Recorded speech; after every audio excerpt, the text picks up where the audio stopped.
विद्यार्थी मित्रांनो, मागच्या भागात आपण प्रमाण विचलनाविषयी चर्चा केली होती. आता या भागामध्ये आपण संयुक्त मध्यमान आणि संयुक्त प्रमाण विचलन याबद्दल चर्चा करणार आहोत. आपण मीन कसं काढायचं याविषयी सखोल चर्चा केलेली आहे.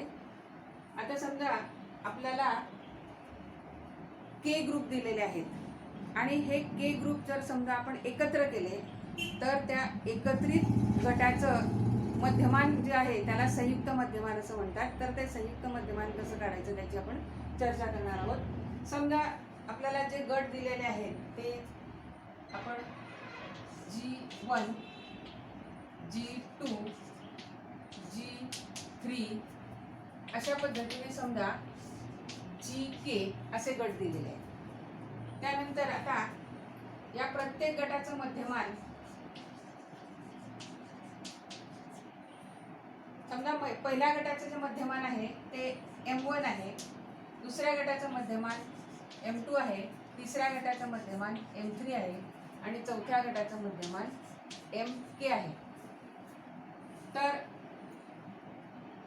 नंतर या गटामध्ये किती विद्यार्थी संख्या आहे किंवा किती व्यक्तींची संख्या आहे तर ती संख्या जर आपण घेतली तर समजा पहिल्या गटाची संख्या N1 आहे, दुसऱ्या गटाची संख्या N2 आहे, तिसऱ्या गटाची संख्या N3 आहे.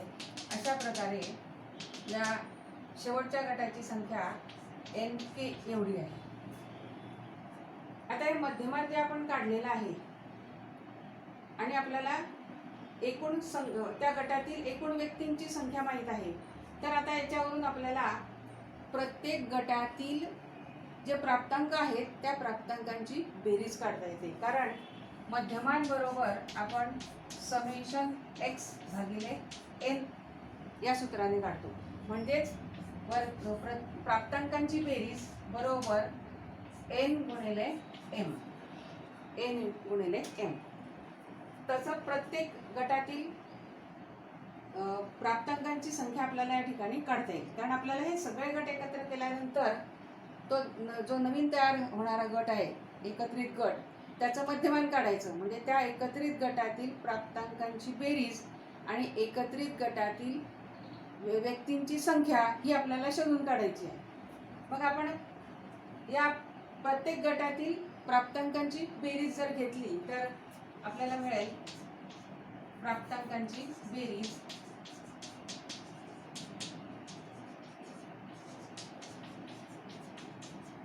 आता पहिल्या गटातील प्राप्तांकांची बेरीज आपल्याला मिळेल N1 M1, दुसऱ्या गटातील प्राप्तांकांची बेरीज आपल्याला मिळेल N2 M2, तिसऱ्या गटातील प्राप्तांकांची बेरीज मिळेल N3 M3. अशा प्रकारे आपल्याला या शेवटच्या गटातील प्राप्तांकांची बेरीज मिळेल आपल्याला NK MK अशा पद्धतीने.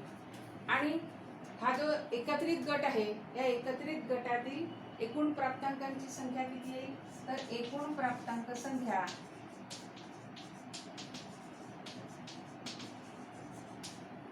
आपण त्याला n म्हणूया. n बरोबर या सर्व ज्या संख्या आहेत त्या सर्वांची बेरीज येईल. म्हणजे n बरोबर N1 अधिक N2 अधिक N3 अशा प्रकारे अधिक NK.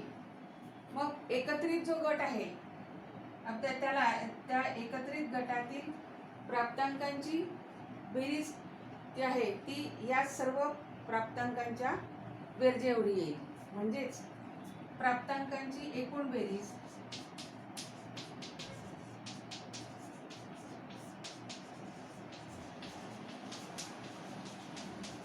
बरोबर N1 M1 अधिक N2 M2 अधिक N3 M3 अधिक NK MK.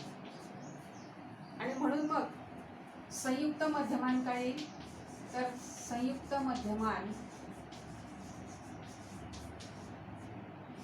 M बरोबर या सर्व प्राप्तांकांची बेरीज भागिले एकूण प्राप्तांकांची संख्या.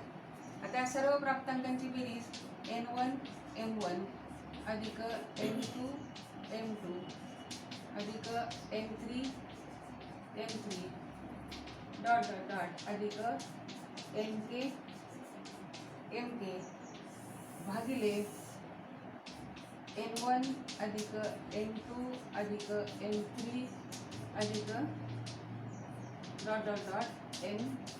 म्हणजे या सूत्राचा वापर करून आपण आपल्याला किती गट दिलेले असतील तर त्या गटाचं आपल्याला संयुक्त मध्यमान काढता येईल. आपण त्यासाठी आता एक उदाहरण घेऊ. हे उदाहरण बघू. 2 गट दिलेले आहेत. त्या 2 गटातील व्यक्तींची संख्या दिलेली आहे आणि त्या दोन्ही गटांचं मध्यमान दिलेलं आहे. आपल्याला या दोन्ही गटांचं संयुक्त मध्यमान काढायचं आहे. म्हणजे 2 गट एकत्र केल्यानंतर तयार होणाऱ्या गटाचं मध्यमान आपल्याला काढायचं आहे. तर त्याच्यासाठी सूत्र आपल्याला वापरता येईल. संयुक्त मध्यमान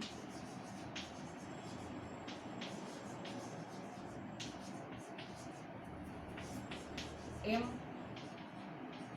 कंबाईन बरोबर. आता या ठिकाणी 2च गट असल्यामुळे आपल्याला n1 m1 अधिक n2 m2 भागिले n1 अधिक n2 असं सूत्र वापरावं लागेल.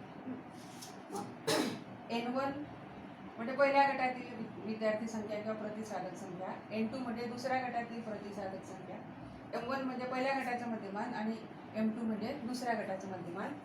आपण आता किमती टाकू याच्यामध्ये.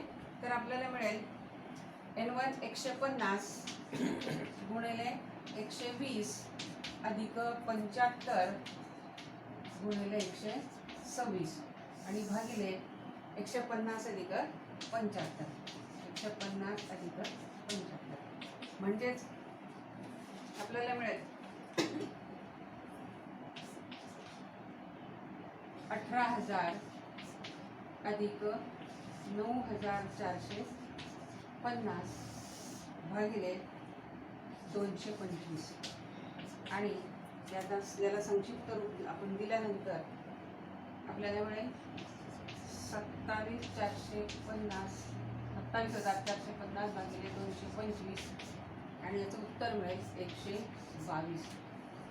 म्हणजे या 2 गटांचं एकत्रीकरण केल्यानंतर एकत्रित गटाचं मध्यमान 122 आलं. अशाच प्रकारे समजा 3 गट दिलेले असतील, 4 गट दिलेले असतील तर या ठिकाणी फक्त सूत्र वाढत जाईल आणि आपल्याला किमती काढता येतील. आता आपण संयुक्त प्रमाण विचलन कसं काढायचं ते बघू. संयुक्त प्रमाण विचलन जर काढायचं असेल तर संयुक्त प्रमाण विचलनासाठी सूत्र वापरलं जातं सिग्मा कंबाईन बरोबर √ n1 कंसामध्ये σ1 वर्ग अधिक d1 वर्ग अधिक n2 कंसात σ2 वर्ग अधिक d2 वर्ग भागिले n1 अधिक n2. आता या ठिकाणी σ1 आणि σ2 हे त्या गटाचे प्रमाण विचलन. σ1 म्हणजे पहिल्या गटाचं प्रमाण विचलन आणि σ2 म्हणजे दुसऱ्या गटाचं प्रमाण विचलन. आता हा d1 आणि d2 काय आहे तर d1 बरोबर d1 म्हणजे विचलन आणि हे विचलन या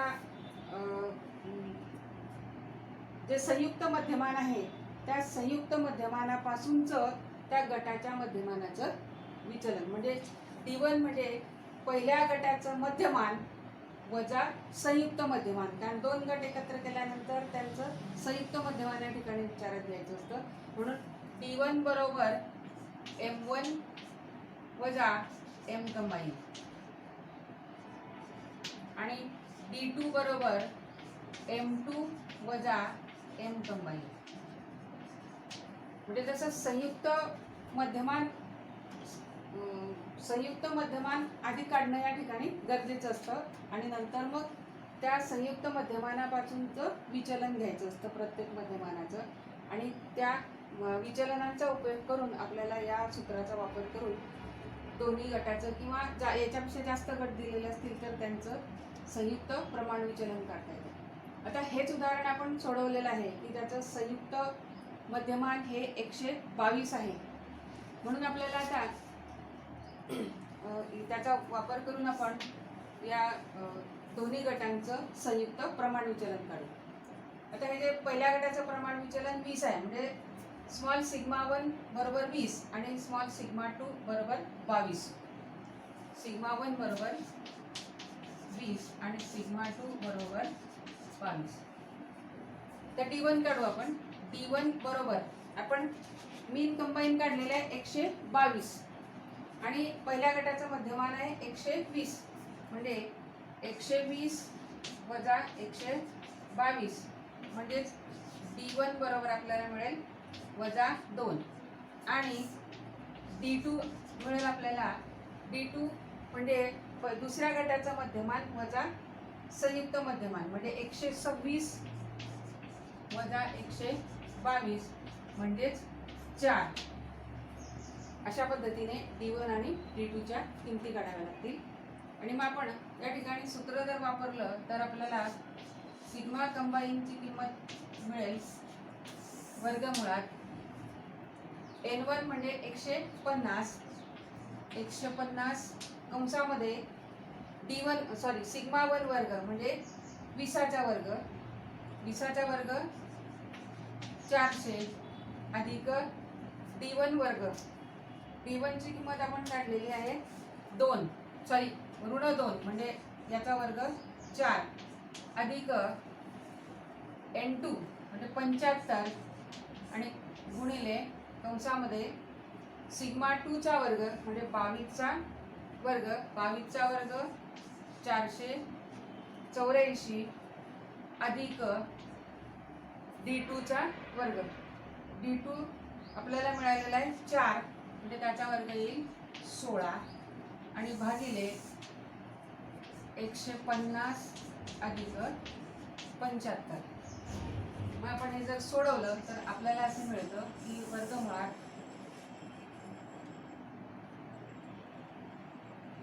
60,600 म्हणजे 150 गुणिले 404 याची किंमत येते 60,600 अधिक 75 आणि 448 अधिक 16 यांची बेरीज करून आपल्याला गुणाकार मिळतो 37,500